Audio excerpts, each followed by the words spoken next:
You have to be able to admit sometimes that maybe I did something wrong, or maybe I made a mistake. It doesn't make you a bad person.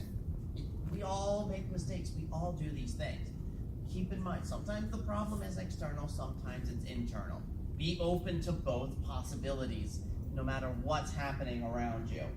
Let's face it, the other thing that I want to talk about here is just the acknowledgement that the characters that have been redeemed have of their mistakes. Admitting your mistakes. Because, let's face it, Starlight and Sunset have almost become, in my eyes, better than Twilight sometimes at helping other characters to see their flaws and make amends. And we'll look at it here.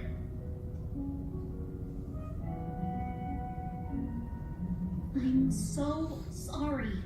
It's okay. We've all been there. Really? Manipulated an entire town into giving up their talents so they wouldn't think they were special. Overpowered by magic I couldn't control and created a rift between two worlds, almost destroying both of them in the process. Turned an entire school into my own personal zombie army in hopes of conquering a distant pony world. We are a really forgiving group.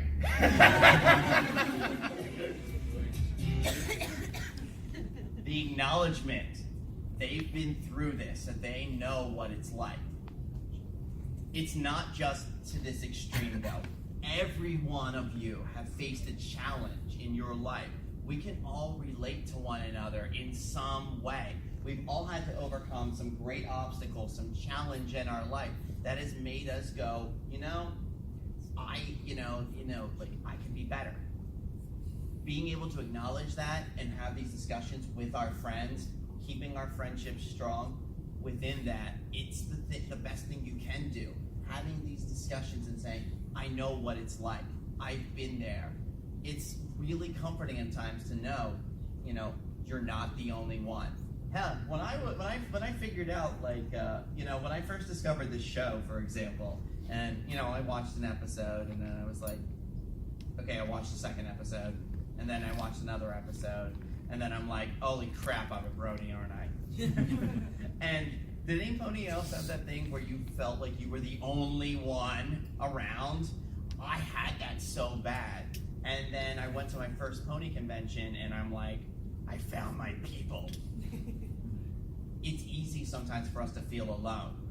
Realize that you're never alone. There's always someone out there who will understand your pain and what you're going through.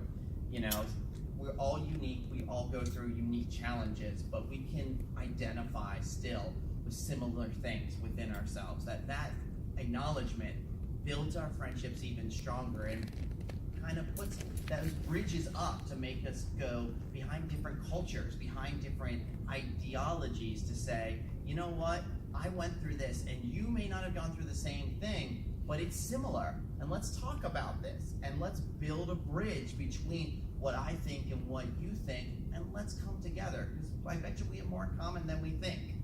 So the one thing I like to put in here is I want to remind people that bad people do good things sometimes, and good people do bad things. It's always important to keep in mind, because sometimes it goes the other way. You have bad people that do good things. It's a lot of work keeping every pony fighting. But as long as I keep them convinced that I'm their only friend, all answers will be mine. You can't trick a confession out of a pony like me. I'm always one step ahead. Well, you better check your hooves, because you just stepped in a confession. No, wait. Did that sound okay? Clam told us you'd see right through the fake rich pony business, and that once you did, you wouldn't be able to resist gloating about it. This was all part of the plan. Wait! No! You're coming! Come on, run back!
Taking action is the biggest thing about redemption. You have to take those steps, even if they're the baby steps we talked about earlier. You have to make them. Look, let's go back to Rainbow Rocks, for example. Sunset is taking those steps. She's trying to embody being better. She volunteers to take the new students on a tour. Granted, she didn't know they were villains, but she still did a good thing. She's trying to do those things to make people see that she's getting better. And she's trying to make herself believe it too. She really got a challenge in that movie. She got challenged a lot of like, have you really changed? Are people really going to accept you? You have to do those baby steps. You have to take action. Flim and Flam are not going to take action. They did a good thing one time. But it's clearly obvious that they're not going to go back. They're not going to keep doing that. And that's one of those things you have to take in. A lot of times it's great to have, it's great to make those friendships and have people be redeemed. Every once in a while, there's going to be that person that's not going to do it. Remember that, and take care of yourself first and foremost, no matter what. You can't change everybody. You can't make everybody be what you want them to be. As much as we want everybody to be redeemed, there's going to be every once in a while, there might be that person. Keep that in mind. Take care of yourself.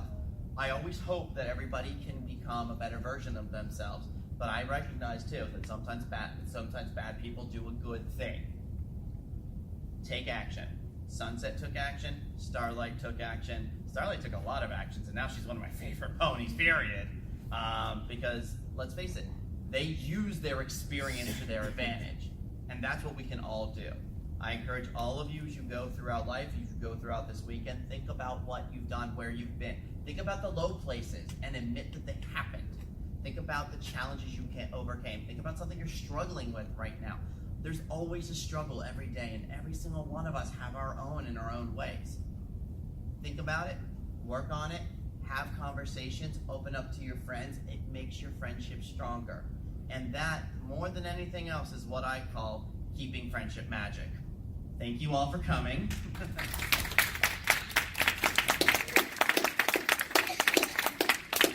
We only have a couple of minutes left, but if anybody wants to bring up anything or ask questions or anything, feel free. Otherwise, I really thank you guys for coming and listening to this dorky guy from Pennsylvania talk about science and ponies. It's what I do. It's what I love. I do have a couple of business cards left. I do have a Patreon too if you want to see me get to more conventions. It's patreon.com/KFM for Keeping Friendship Magic. It's easy to remember. Otherwise, you can feel free to just take a snapshot of that. Keep in contact with me. I love making friends at conventions. Otherwise, go forth and be the best ponies you can be. Thank you. Thank you. Thank you. Yes. Going way back to like stress and anxiety. And you mentioned in your example how someone called their boss and said, "I need to get some mental health help." That's awesome for them, and like I have an awesome boss. Most people don't.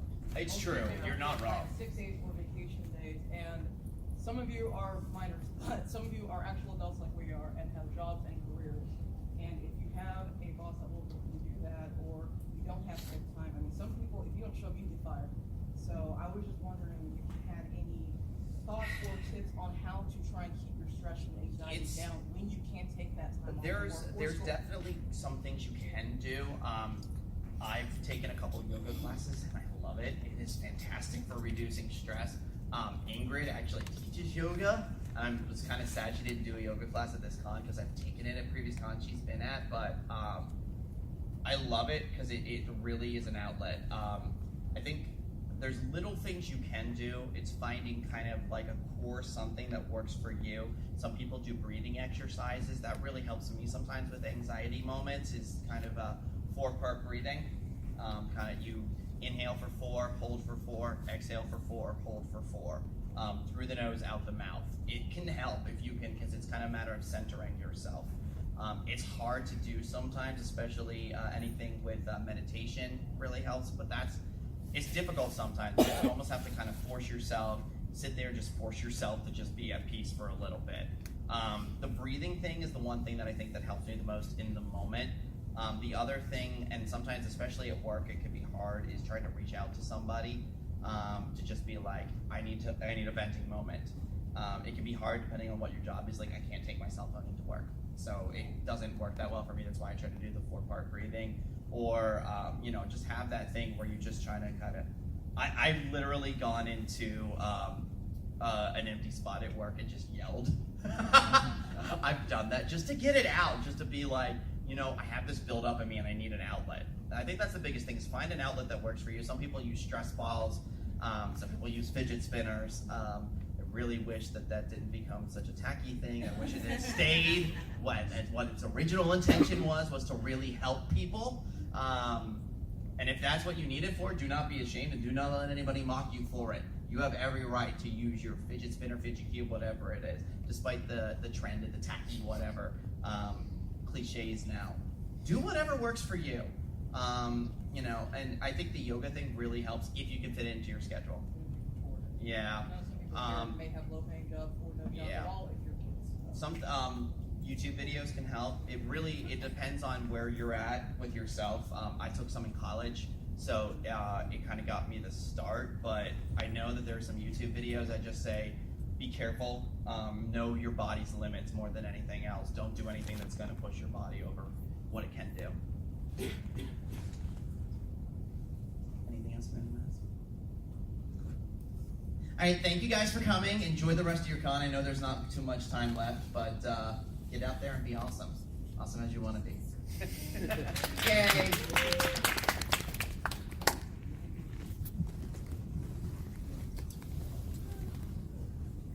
Following that was Fireteam Harmony Q&A. So Fireteam Harmony is a group of individuals who make Halo-themed My Little Pony suits.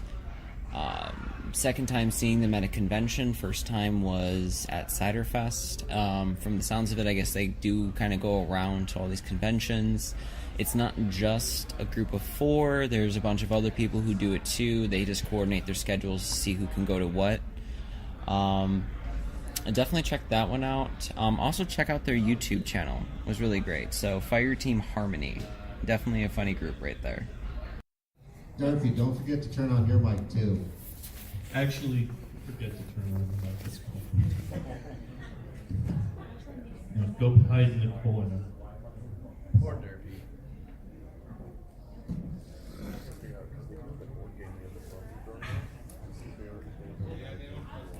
So, did somebody ask have you guys had a good con yet? Because that's a good way to stretch your time. Did you have a good con? Yeah, it is Chicago. Don't worry, Cooper.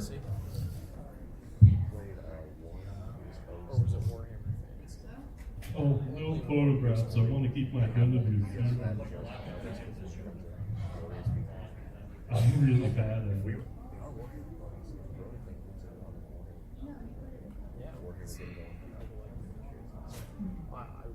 I'm just surprised that you guys let me be up here again. I was out. It's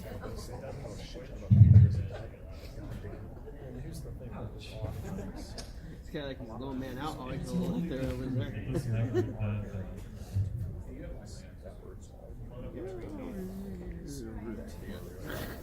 On the bright side, at least I didn't arrive within the last 10 minutes of this showing. I had so much luggage.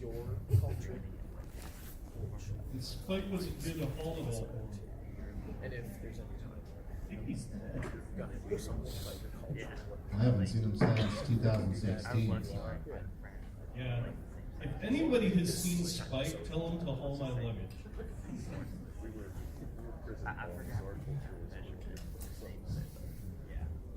So, yeah, it's like big things.